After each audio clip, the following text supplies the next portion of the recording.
Okay, folks, it's almost 1:05, so in fairness to everybody, I think we'll just begin the presentation. Good afternoon, good evening. My name is John Tarantino. I'll be the moderator of today's presentation. We first of all want to thank you for having taken time from your busy schedule to join us. This presentation is being recorded. We have folks from across North America as well as some from Europe that are joining us, so we hope that this is an interesting presentation. As the invitation alluded to, it's an hour long. We will be talking about a number of issues and so on. So Zach, maybe if you can go to the next slide so we can just look at the agenda so people get a sense of what we want to present today. So the presentation today will be sort of an overview of current practices, as well as a demonstration on how a number of municipalities have adopted the Sub-Zero as a way of moving forward with collecting their data and the value of that. We will be interviewing two individuals that have already started the process. Those two folks are RJ from Acrisure Arena, and both Justin and Jacob from Middlesex Center. Zach will interview them. They'll talk about the real value, the practice of it. And I really do hope that all of you remain until the end of the presentation. The reason for that is because at the end of the presentation, we're going to be talking about some new announcements around community of best practices.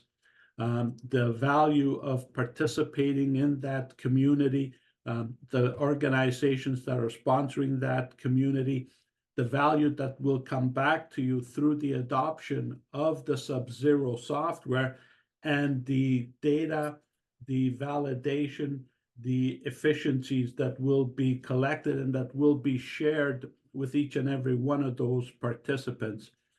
We will keep it on time. So with that being said, I'll pass it over to Zach, and Zach, take it away. Awesome. Thanks, John. Can you guys hear me all right? Perfect. If there's any questions, comments, feel free to leave them in the QA or in the chat. We will definitely review them at the end of the session. As we proceed, feel free to ask away and we'll address those. So first off, let's get into what we've got here. So logbooks, writing down your ice depth checks, doing your ice measurements is important, crucial from a variety of perspectives, especially from legal and liability, energy efficiency, cost savings. It's crucial. Are we telling you in this presentation to scrap your logbooks, throw out the paper, throw out your clipboards? No, not by any means. But this is another method to collect these values, especially if some of your staff are maybe more technically or technology savvy and are interested in doing things a more digital route. So these are things that we're aware of, right? Everyone's doing it on a clipboard, doing it in a logbook, transposing it onto a whiteboard, writing it down, trying to update, make sure that these values are accurate. When was the last time it was done? Who did it? Transposing it from a ruler or a caliper. We've seen this right across North America, and we figured that there would be an easier way of doing it that could take a lot of this data and give you some really cool analytics, especially not just on one sheet of ice, but if you have multiple sheets. Some other items we've seen here is identifying where your ice resurfacer gate is, in ice logos to make sure your staff are always drilling and logging it at the same point. You're not really aware if they're starting in one corner, another corner, and if the readings are always different. So we've tried to figure out a way to make that easier for yourself and for your staff. So we came up with a tool called Sub-Zero. It was a long process as to getting to this point here. We've had a lot of really cool opportunities and success over the last 6 months to a year in using this. I'll show you a really quick example as to how it works. So for all of your staff, whether they're old or young, it's still a caliper. So they still drill the ice, they still stick the caliper in the ice. There's no sensors that go in. It's a very straightforward tool. The only difference is there's a little button here on the side. So I hold this button and it connects to my device. So I have it connected to my computer right now, and I'll pull up a demo here. So this is to to our site. So give me a second here as it loads up. So you select which building you have, which rink, which sheet of ice. Acrisure has been kind enough to let us use their demo for demo purposes. You can see where your ice resurfacer gate is and all of your in-ice logos to increase the accuracy. Your staff can walk out on a tablet or an iPad mini or a cell phone even and start to collect a lot of these readings. This is a brand new version coming out soon. So let me this turned off. So I'll just turn it on here. Set it to inches. We can zero it, turn on the Bluetooth function of it, and I'll see right here in my list of Bluetooth devices that it's connected. So then if I click on the first point, so this is the first box that I want to do, I stick it in the ice. There's the bottom part, click the button on the side, and it automatically transmits that reading into the system. Pulls up the next box so I can walk to the next one, drill the ice, stick the caliper in, click the button, and away we go. If I want to start doing readings more often than just once a week or once every 2 weeks, and I just want to do maybe once a day some problem areas or my goal crease and my center ice, I just click on those 3 points, walk out, get it done. There you go. Once you're finished, once you're happy, you've completed all of it, and you know you've saved all of your points, you can do 29, 37, or 52 points. Press complete. It stores those readings, instantly calculates the average, so the average depth across all those points and the variance, so the difference from your thickest to your thinnest point, and stores it in the cloud. So you have all of this digitally saved associated to this rink all in one spot. There's no reading messy handwriting. There's no book that you have to try and find or a clipboard or try and convert fractions to get an idea as to your average or upload into a spreadsheet. This does it all automatically for you instantly. Once this is done, all the information goes to our portal. So I already have it loaded here. So as an example, you can log in. Every staff member will have their own unique login. You don't need to have anything on a server. It's all on a hosted site. You can access it from a phone or from a tablet. Here's an example of the dashboard that you can put up on a TV. This is Acrisure's AHL pad. So here's the 52 points. Green is between the 1.25 and 1.75 inches. Yellow is under 1.25. Red is under an inch. Blue and purple is over an 1.75 inches and over 2 inches. You can see the average ice thickness on a specific day. So we can pull up a specific reading as an example. You can also see the variance. So it's within 2 to 3/10 of an inch. I can look at every single point and see when it was done last, who did the ice step, what was the actual value. If I don't like the colors, if the colors aren't for me, I can toggle and I can see all the numbers right there. Again, for 52, 37, or 29 points instantly. You can put this on a TV, on a tablet, on a computer, in your operation room or by your ice resurfacer gate and have this data instantly available. Let me go back to the presentation here. And again, if there's questions, feel free to ask and we can address them as we go through or at the end of today's session. Perfect. There we go. We're back. So here's some examples of some of the success we've had over the last few months. You can see organizations using this on a tablet on a belt loop. So you don't have to carry around a cart or clipboards. Drills the ice, sticks it in, away he goes. Some individuals are also playing with the idea of having a tablet on their ZAM, obviously not to block or hinder their view, but then they can also see their live ice thickness readings. So if they're always dropping the conditioner too early, okay, that's an area where we need to flood more and maybe not drop the conditioner always at the same spot, which is cutting our ice down. Here's a rink with the TV, some interviews. We're going to chat a little bit with the folks at Middlesex Center about some success they've had and a recent article that's been written about it. And if you still want to go the paper route, you can print out all those readings with your custom in-ice logos and know exactly your ice thickness and print it out on a daily, weekly basis and have that ready for your staff. Here's a quick time lapse. Obviously, it's not 20 seconds long, but we're seeing that individuals doing their ice step checks, it now takes one guy about between 10 to 13 minutes to do an ice step check, as opposed to before it would take 2 guys 20 minutes or one guy maybe 25 minutes or even a half hour. And a lot of these buildings, we're seeing them going out and doing ice step checks every day or every other day because the staff are enjoying it. They like doing it. They see the readings. It's simpler. It's easier. They don't have to write it down. And they really become caretakers of the ice. There's an example. And here's seeing him actually filling it in and doing it.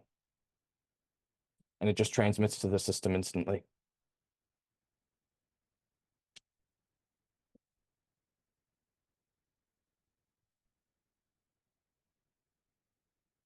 A lot simpler, a lot quicker. In addition to your ice depth checks, it also does your plant readings, your flood cut logs. We're also looking at doing RO systems and ice resurfacer circle checks with a 3D ice resurfacer that shows you all the points that need to be done on it. And a lot of awesome trends and analytics that have been generated that you can then go and compile and run to see your facilities operations. So here's an example of if you've got 4 or 5 sheets of ice, comparing your ice thickness when you start using this tool to then be able to institute change and say, no, we want to see our ice at 1.5 inches or 1.75 inches, and seeing that happen. Your compressor hours, your water consumption roughly based on your flood cut logs, how much is cut, how much is flood, your compressor hours, and telling you your upcoming life cycle events by knowing your current hours and your average hours per day. So to determine when you're going to hit 6,000, 9,000, 12,000, even 60,000 hours. So you can forecast that when it comes to budgeting for maintenance on your compressors. I can pull up and show you a few reports. They're exactly like this here, but just so you can see them. If I go here, let's go to, I apologize here. Let me pull this up here, open link in a new tab.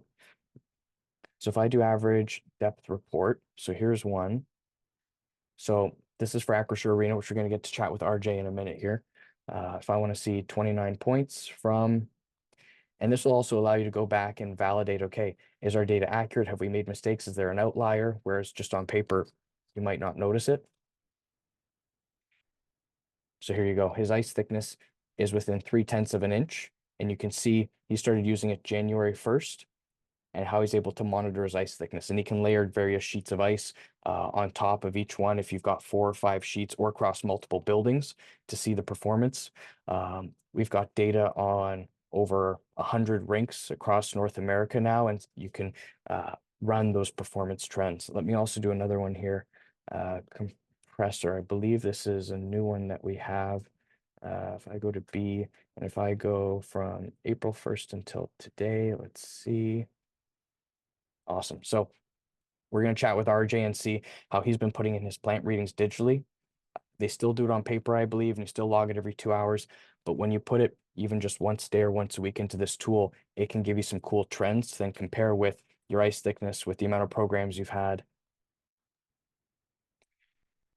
your hours for each of your 3 compressors. Maybe next year now we determine number 3 is going to become the lead compressor, and then tons of trends. So what's the current runtime hour? There you go. Next inspection now needs to be an oil change at 9,000 hours. Top end inspection at 6,000 hours needs to be done. When's the date? And when's it going to hit 60,000 hours? Not telling you need to replace it at 60,000, but that's kind of the benchmark and giving you those rough years so that you can forecast it and plan appropriately and not be surprised when that happens or be overly dependent on other organizations to provide you with this information. So, Zach, Yep, John. So the information that you're showing here, Mhm. it originated and it's part of the sub-zero and the ice thickness. Mhm. But then it also ties into the asset management side and then the energy efficiency. And I think one of the things that is really important to highlight is that through this process, these folks will now be able to really predict ahead of time how long is that compressor going to last, rather than simply saying, well, if it's a 10-year-old compressor, it should just automatically be replaced. Can you talk a little bit more about that and so on?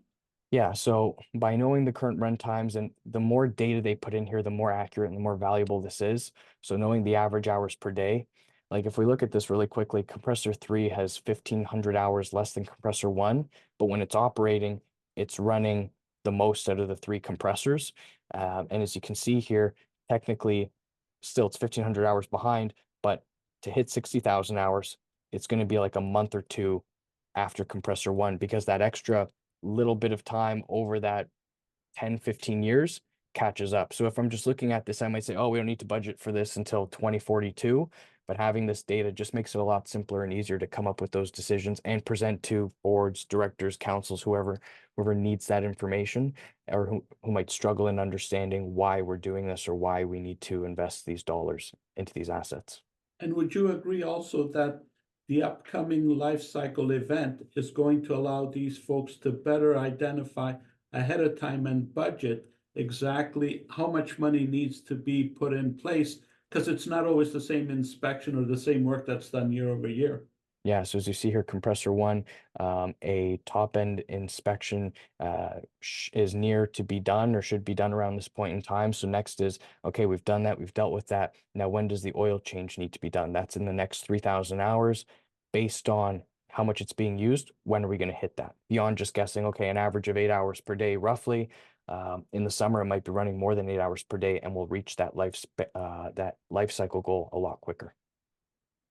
Thank you. Sounds good, John? Yes, sir. Awesome. Last report to show you here. This is also a new one here. Let's going to see if we've got some data here for it. I'll go back to April 1st and till today. Press submit. Perfect. So this is really cool. This is not to tell you to the exact gallon of how much water consumption you have. That's not the goal at all. And this is a simple way of your existing forms. So typically you'll go and you'll write in a logbook or on a clipboard, half tank of water, 3/4 tank of snow. When was the date? When was the time? Which rink was it done on? We have a very simple mobile form in Sub-Zero that it's 5 fields your staff fill in, and it logs all that data. But now we can start to run reports. So having a rough idea of the size of a ice surfacer, whether it's a Zamboni, Olympia, Engo, the size of the snow tank and the flood and wash water, we can get a general idea as to how much water or snow is being consumed. So in Middlesex and in California, we did a melt study to determine the snow in a tank to melt it down to water. What's that equivalent? So 5-gallon pail of snow turned into 2.5-gallon pail of water. Again, that might vary a little bit based on your region and how compact your snow is. But just to give you a starting point to use some of that information you guys are already writing down on paper, you can see started using it in April, a whole month in May, and getting close to a whole month in June, how much water consumption throughout the year. So the snow is, whether it's your gray snow or surface snow or how much you've shaved, we're getting an idea as to how much is being cut or even just used from programs, whether it's adult hockey or figure skating. On average, how much is cut versus how much is flood. Just to say a half tank and a half tank, it doesn't really count because the capacity or the sizes of those tanks are different. So it really needs to take into consideration the sizes of them. And this ties into your ice thickness. So knowing how many floods per day, we can now determine your busiest days and see, okay, what was the demand on your plant or your compressors, your total water, your total snow, your number of floods. In the month of June already, they've already done 150 cuts. You can see the average water and average snow per flood or per cut. The month of May, a full month using it, 181 flood cuts for a total of almost 350 flood cuts just in a matter of 2.5 months. And roughly telling you how many gallons of water and gallons of snow have been used and collected will help give directors and managers the ability to leverage this data. We just provide the data, but to use this data in their decision making as to how they operate and whether it's requesting funds from directors and managers. And Zach, some of this information then that you've got on the screen could actually be tied into booking software, and how would that sort of fit together? Yeah, so understanding their busy times of the day, busy times of the year, which months have higher booking, and this is all about that cost recovery. So what's it costing us for the water, for the ice management, for the ice maintenance, the demand on our compressors, and your overall ice quality at the end of the day. What are your And thoughts, John? they could also tie it into what events were happening so that then they can figure out the number of floods and so on. That's part of that whole community initiative, correct? Yeah, yeah, absolutely. So that's just a few of the reports, just to give you an idea or a flavor as to how it works. If I go back to the slideshow here, uh, so that's a rough idea. We're going to get into some very brief interviews with some folks here. RJ's been kind enough to share his data with us, so we're going to start with RJ. Um, RJ, are you still here with us? Oh, I might have to help and ask you to unmute. Yep, I am still here. Awesome. So I've got a few questions. Uh, Pretty straightforward. Let me just go back into the present mode here. Maybe before I get going, do you want to explain a little bit about yourself, your role, a little bit about Acrisure Arena, where you guys are located, and then we can kind of get into it? Yeah, I am the ice plant manager here at Acrisure Arena. We are in Palm Desert, California, where it is a very cool 110 degrees today. Um, I'm originally a Midwest guy. I've worked in the Midwest. I've worked in Massachusetts, and I moved out here to, like I said, make ice in the desert. Um, a lot of fun being out here. It's definitely a challenging aspect to keep ice cold. Yeah, absolutely. Um, so RJ, thanks for sharing a bit of that history. Um, John?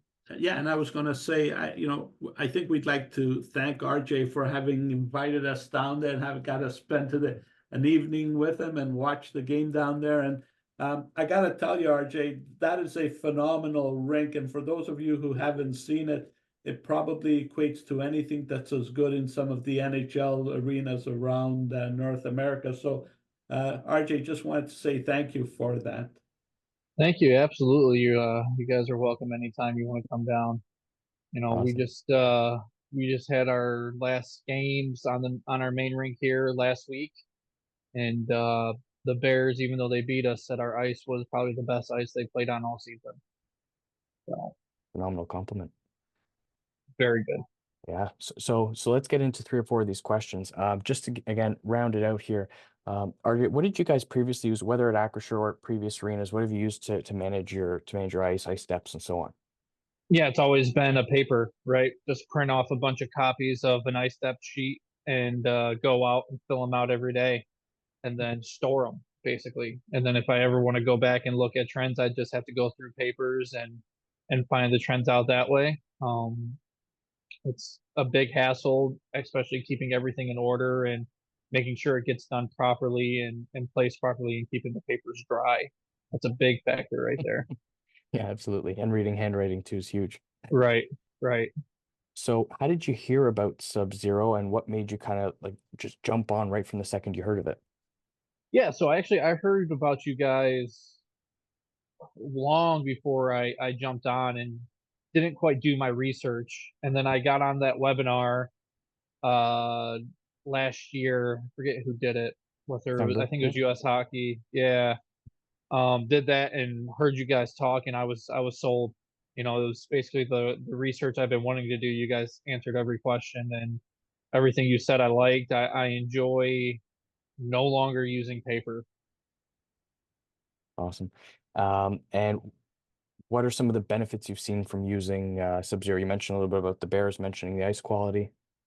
Yeah, yeah, absolutely. I can, like you said, I can go back, I can look at trends, I can see depths, I can see, you know, especially in our Iceplex side, I am not there every day. I don't drive on the Iceplex often. I can see what they're doing, and if we continue to have a spot that continues to grow and grow and grow, I can go to the next yard and be like, hey, by the way, this spot, I know you can see it, but it's grown a quarter of an inch today alone. Let's not put water down there. Let's, cut a little heavier in that area. Things like that. It's just easy to go through day by day and pick and choose what we need to work on. That's awesome. And from getting set up on Sub-Zero, how long did it take you guys to get trained, get your guys familiar? Is it a long process? Did it take months for them to get familiar with this and start using it and see value? Nah, it took a couple days. It's very easy, quick to get used to. I think the biggest problem was just logging in, getting your account set up and with the passwords and all that. And that was right a 10-15 minute thing I had to do with each person. And then, reminding them to use the product and not go paper and pen. We want to be a carbon net zero building in 10 years, and this is helping us get along the way. Yeah, absolutely. And some stuff that we've heard from other users is you need two things. You need minimum barriers to entry, which you mentioned. It's got to be easy and simple to use and set up. And you need a product champion. If you don't have someone in the building who's going to say, use it, get it done, and I'm using it and I'm going to be the leader of it, then it just kind of sits by the wayside. But seeing yourself and your team really take the lead on it and adopt it and start using it and do ice step checks honestly on a daily basis. Like how many ice steps have you guys done since January? Like 150 of them or 160? Yeah, whatever. We do an ice step check in the Iceplex every night. Yeah. So it's one thing I'm big on is doing a check. I do one in our main rink here every day, if not every other day. So it's huge on knowing, for quality of ice, what your depths are on a consistent basis, especially if you're going to do a bunch of cuts or put down a bunch of water, prepare for a game or prepare for practices, beer leagues, all that. Knowing your depths every day is crucial. And talking about that daily activity of it, have you heard anything from your staff? Have your staff given you any feedback regarding using this and their viewpoints on it? Yeah, it's easier to use than just paper, right? They can go through even not even just depth checks, being able to log your cuts. I did not have a great process for doing that. I had an Excel sheet that they just went in and did. But being able to have this online and go in and make it so much more simpler for my staff to implement what they're doing and what I'm looking for, and to even go back and look at what a previous couple drives have been from maybe the shift before them. It's so much easier to get in and get out and look at all these things instead of trying to scroll an Excel sheet. Yeah. No, thanks for that feedback. And we've also heard another rink that has, or another organization that has 9 sheets. They said we really feel that our staff are going to be more engaged and wanting to do a lot of this stuff. And this is really going to set a fire inside the organization of people being motivated to maintain the ice a lot better because they can see changes and they can see improvements digitally and historically beyond just, okay, it's written on paper again. Absolutely, I would agree with that. Again, I go back to how easy it is just to look up information. I get people that call me on my days off all the time. Hey, RJ, we were looking at this and this. I'm like, great, let's get it taken care of.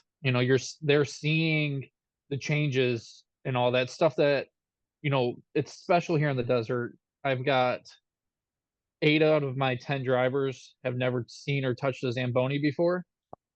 And we've been here for 18 months, and now they're seeing trends and seeing differences in ice thanks to Sub-Zero, mainly, to be able to go and say, oh, wow, look at this spot. Give me a quick call, be like, hey, you got it. Take care of it. It seems to know, you seem like you know what you're doing. Oh, that's great to hear. Last question for you. I know we've taken a bit of your time here, but appreciate you joining us. What would you say to those that are on the call today or just in general that might want to watch the recording here and kind of interested in learning more or saying, what are your thoughts? What would you share with them if they're interested in using a tool like this? Yeah, again, like I said, it's easy. I that's what I tell everyone that I talk to about is how easy it is to use this. We're a couple bugs here and there, but you always are able to fix that right away.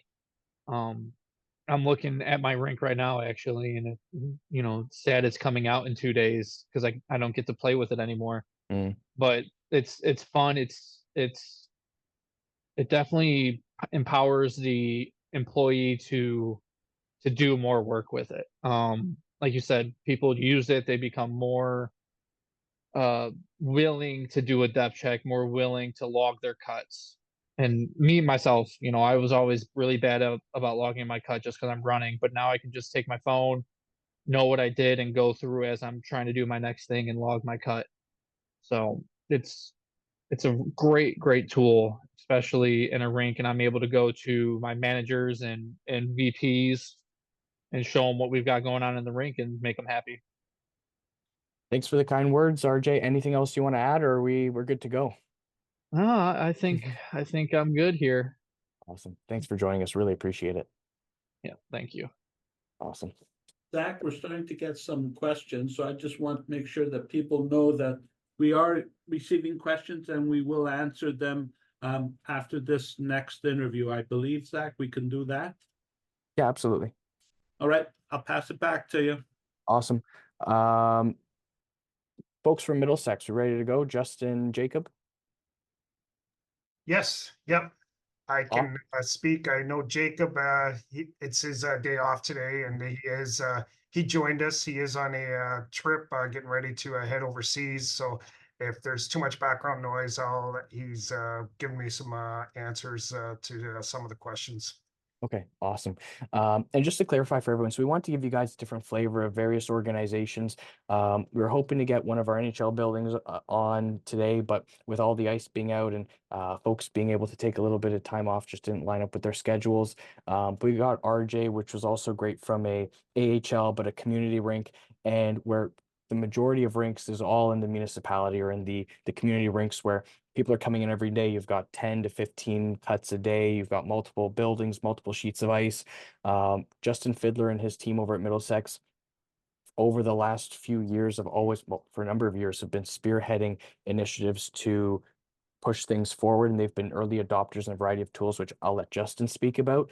And we're excited that Sub-Zero is another one that they've identified and have again taken the lead with over the last few months and have done some phenomenal stuff and continued into next season. So we're going to ask the same questions, but again, more from a community perspective. Justin, how did you guys currently do or previously do your ice step checks? Justin, Jacob.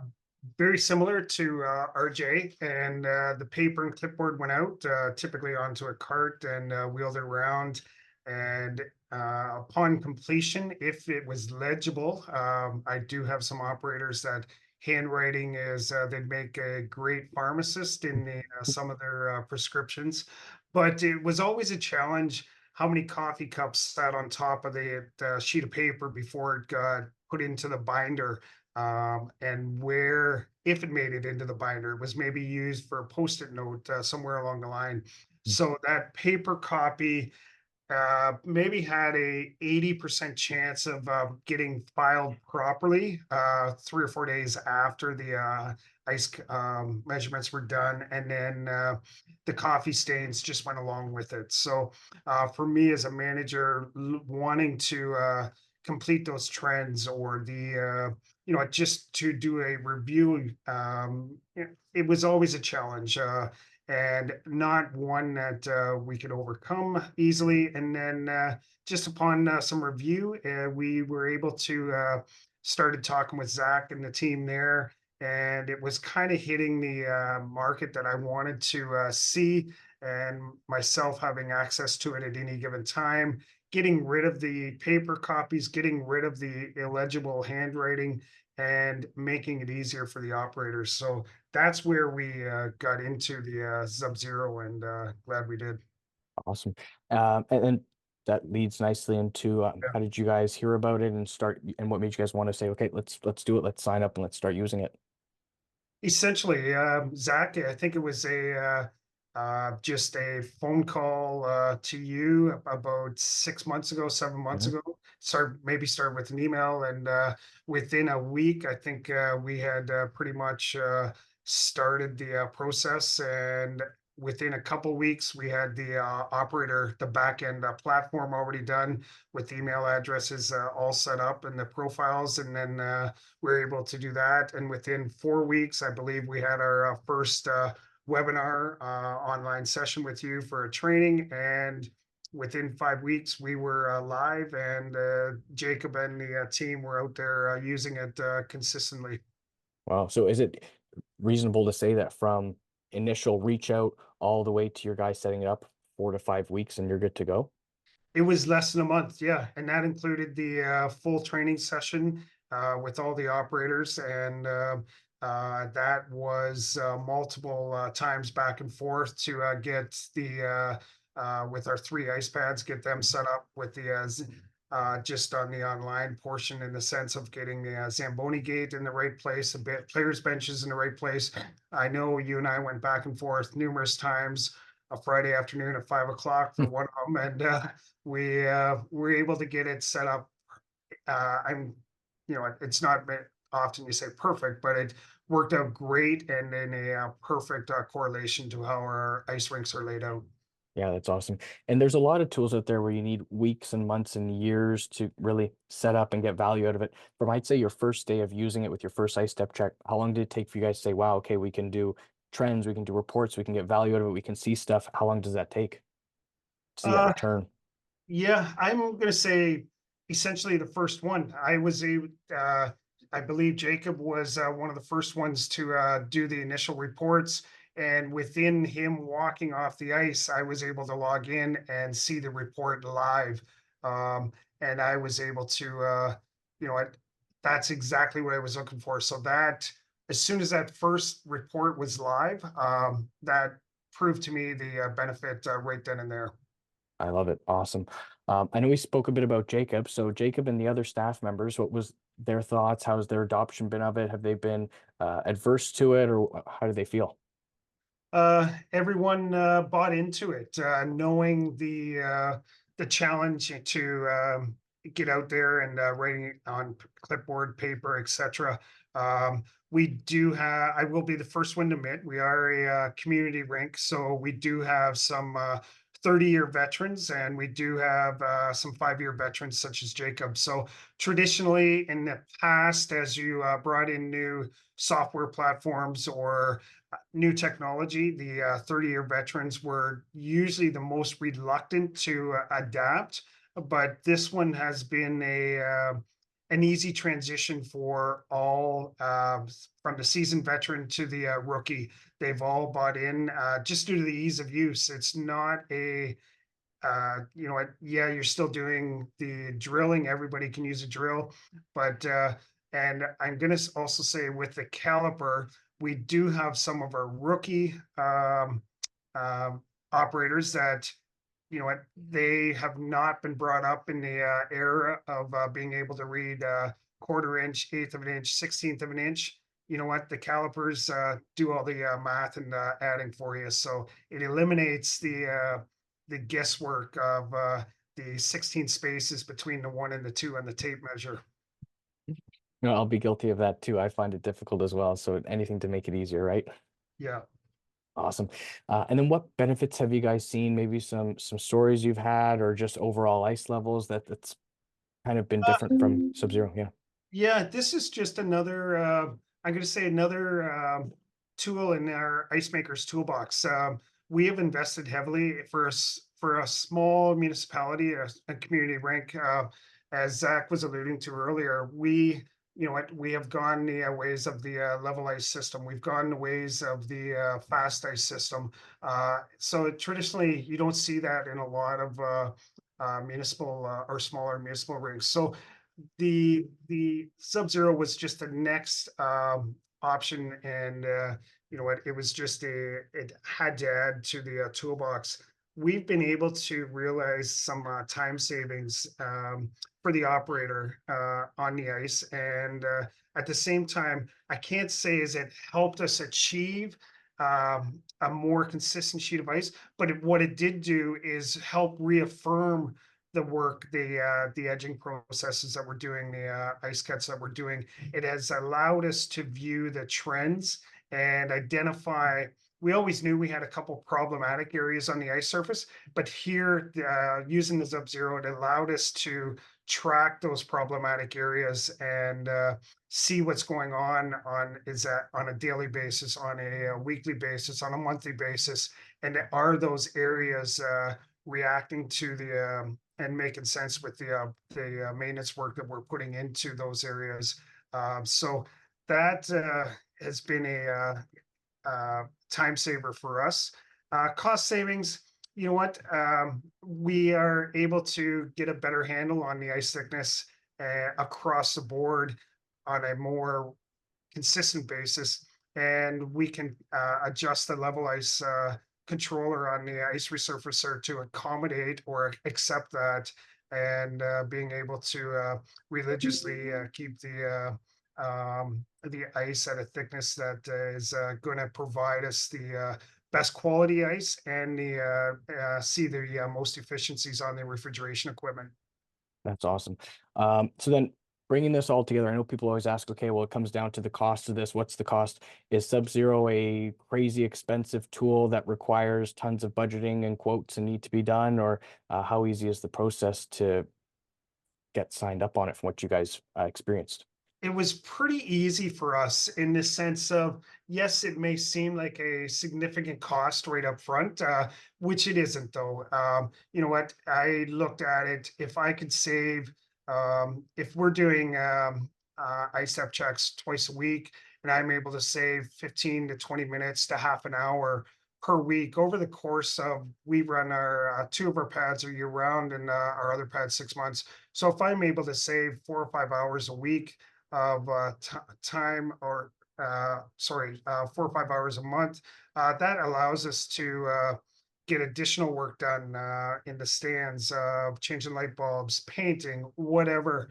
So it's very easy for me to justify that in a presentation to our council, and it was essentially, there was no pushback at all, and I was able to justify it also through the just that electronic logbook portion, that, you know what, that binder is not going to go missing. If you're called out 3 years from now for a discovery, you know what, you have that data. You're not sifting through binders that are out of order, that are kind of a disgrace.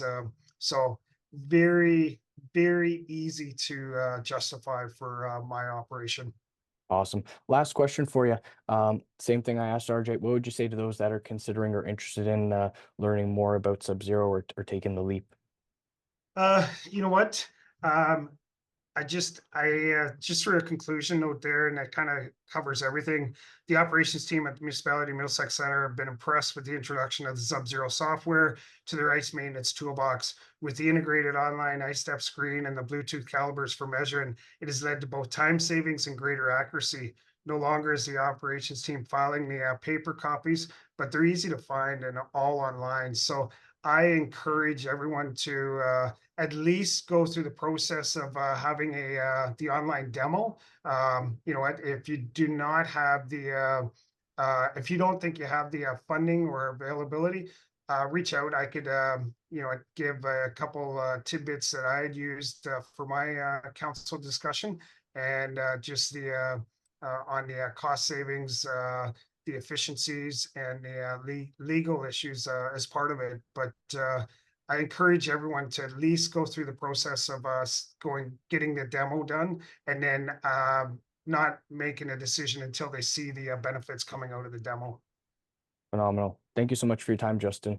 A great perspective from a practical side of a local community using a Sub-Zero tool. Thank you so much. Yeah, and I'll just add, you know, on the for our municipal rink, obviously we're not California like RJ. I wish we could be down there some days, but our two of our pads that we're finding the most, I'm going to say the biggest return for us. We are hitting 30 to 35 ice cuts a day on them, so it is a busy. Between the two pads, it is a busy facility all summer long as well, 7 days a week. So it's not the traditional, I'm going to say 6 or 7 ice cut small municipal rink. So it is, we are seeing the benefits there. Thank you very much, Justin. So Zach, we've got literally 13 minutes left. And I think Justin was a little humble in the sense that he didn't really say about all the great things they're doing, and the fact that they were interviewed by the newspaper and so on. So, you know, we're really proud of the value that we're bringing to these folks. Is this my portion now, Mr. Zach? Yes, sir. Awesome. Thank you. So look, folks, we're really appreciative of the fact that you've taken time to listen to us for, you know, an hour or so to talk about it. We were only able to really highlight some of the key points. We would encourage each and every one of you to reach out to us and at least learn a little bit more about the value, the proposition, and so on. But there's a few things that we want to sort of just emphasize and sort of conclude on. And one of them is this. what we are doing is we are establishing a community of best practice. And when I say we, that's not Marmac, right? I mean, that's us in collaboration with industry leaders such as Jedice and Zamboni and others, with associations such as the Ontario Recreation Facility Association and the municipal finance officers. We are not trying to push an asset management solution. This is really about energy efficiency and optimizing performances. So one of the things that we are moving forward with, for those of you that would be interested in participating, is a community of best practices. It doesn't cost you anything to participate.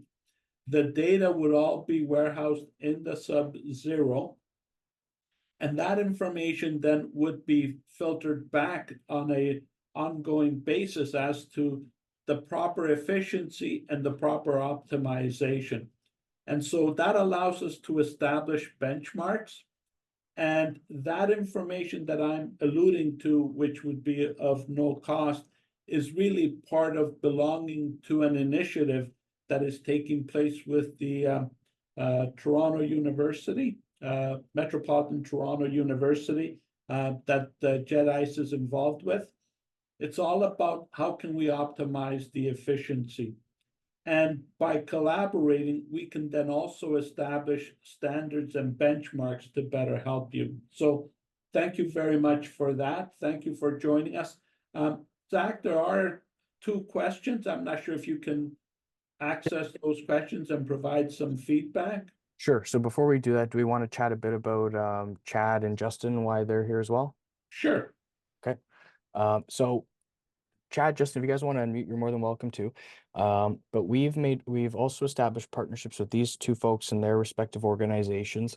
For them, I don't want to chat for them about seeing the value of Sub-Zero, but they're going to also be distributors and resellers of this tool. So whether if you're in Western Canada, Eastern Canada, or in the US, and you're familiar with either of these 2 gentlemen and their organizations, you can reach out to them, and some of them can also maybe even possibly do demos, on-site visits, show you how it works, and you can reach out to them directly as to how to use this tool and who in Western Canada is using this, or who in Eastern Canada or in the States is using Sub-Zero. And either 3 of us, 3 organizations, can provide that information and help give you access to this solution if there's a value or of interest.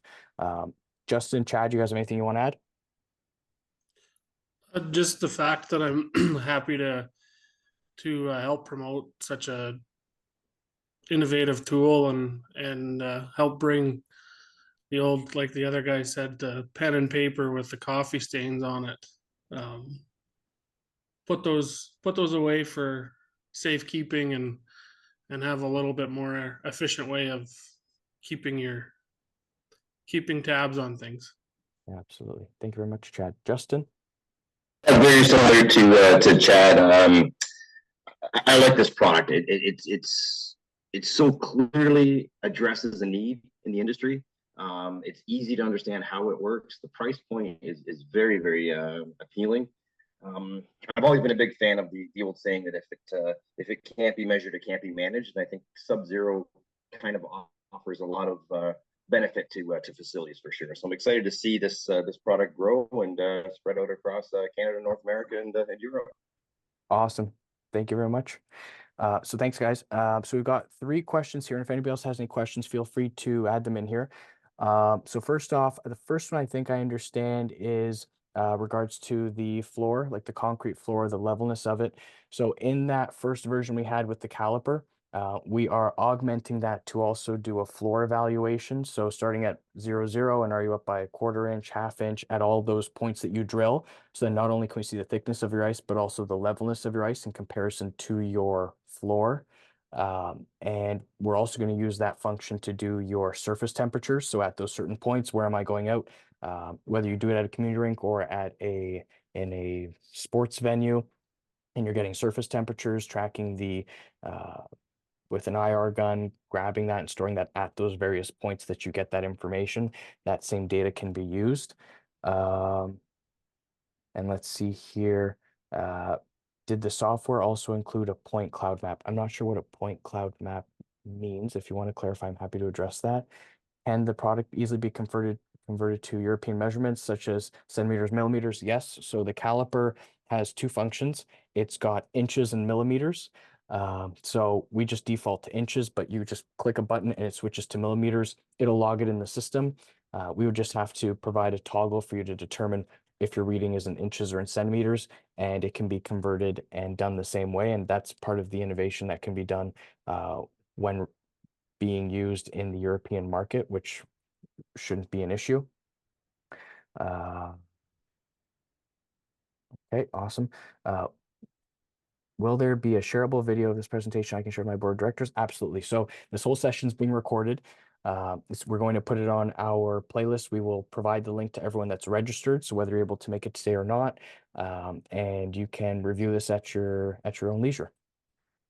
Inland construction of point climate usually show the shape of the Earth's surface, also suitable for the surface of the ice. Yeah, so I'm not sure about the point cloud map. Honestly, we'll have to look into it. And if you have some information you'd like to email me on it, would happy to look in and see how that plays a role or a factor into this tool. I know we have one or two rinks that have mentioned about the topography of the area that they're in and how it affects their slab. So we'd be open to seeing how that can play a role in the tool here as well. If there's no other questions, so here's some information. Thank you for joining us as a token of our appreciation. You can sign up for a 1-month free trial of the tool. There's our email at the bottom. You can see if you are actually interested in signing up or scheduling a demo. There's a code that you can use for 10% off the subscription. To give you an idea of the pricing of Sub-Zero, your first sheet of ice, so if you're a single sheet facility, it's $100 a month. The caliper is $150, $200 Canadian, US, depends where it's ordered from. And for every additional sheet of ice, it's $50 a month. So that's to give you a rough idea as to the cost. That includes training, setup, access, all of your accounts, the flood cut plant readings, your ice step checks, your reports, all of that available for that fee, and billed annually, monthly, however it needs to be structured. But again, it's awesome to see over the last 6 to 9 months, over 100 rinks coming on board to use this tool. And we expect a lot more as people start to put their ice in. We'll do this webinar in June, July as well, and in August and September to continue to promote and bring about the awareness of this as people start to put their ice in. But if you're interested in getting ahead of it and learning more over the next 2 to 3 months, feel free to reach out. We'd love to chat. Zach, there's one more question if you can see it. Are the compressor readings restricted to run hours only, or can oil pressure, temps, pressures? Yeah, absolutely. So it can be added to this. There's more information than just the compressor hours. So we also take the glycol, brine pumps. We'll take the surface temp, the slab temp, the inside temperature conditions, dew point, humidity, outside temperature, humidity, dew point. There's a lot more readings. We just took the component specific for the compressor hours and made a report out of it. And that can continue to be enhanced as well. But there's tons of data just from filling in 3 simple forms that then you can generate and run reports. And with folks like yourself coming on board and giving us feedback as to what you need to see, what kind of report you need to generate, that's how this tool just becomes a better system. And if we showed you the first V1 of this from 6 to 9 months ago to where it is now and where it'll be in a year from now, will be pretty phenomenal, all with the help and support of you folks here that have joined. And Zach, just in the last minute, and just to follow up on that last question, can you maybe just real quickly, the RFAM product and how it integrates with Sub-Zero and the reports, and maybe just show these folks the website where it's at? Sure. So rfam.ca is the enterprise tool that houses everything from your inventory of your equipment to general, any sort of inspection you have, work orders, life cycle planning. It's used right across North America by a number of different organizations, not just hockey rinks, although we're featuring a lot of hockey rinks here, obviously. And you can collect your inventory if you're in Ontario or the US or some of these other provinces or states. You get access to collect your equipment inventory at no cost to structure and organize it. You can do routine checklists, washroom cleanings and so on, tracking work orders and preventative maintenance, financial planning, patron feedback. We integrate with DaySmart, for your booking, your scheduling, incident reporting, tracking of warehouse supplies, products, suppliers, POs, Sub-Zero, and yeah, that's all the features there. So there's a lot of stuff that we can show to help improve the operations of your rink, of your facility.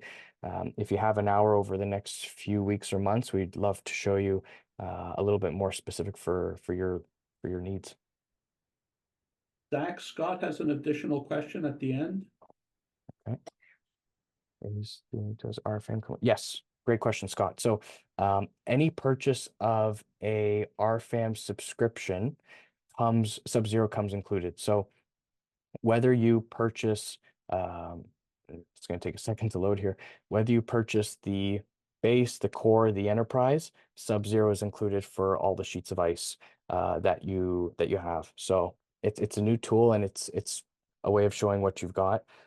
We have some folks that they already have a corporate solution for facility management, so they can keep that and they just want Sub-Zero. So that's why we've made it distinguished it. Some want all the bells and all the whistles, and they can do that. I hope that answers your question. If there's no other questions here, awesome. Chad put his information in there. Otherwise, I think we're good to go. And thank you everyone for your time, and right on time with 2 o'clock. Thank you very much, folks. You have a great day.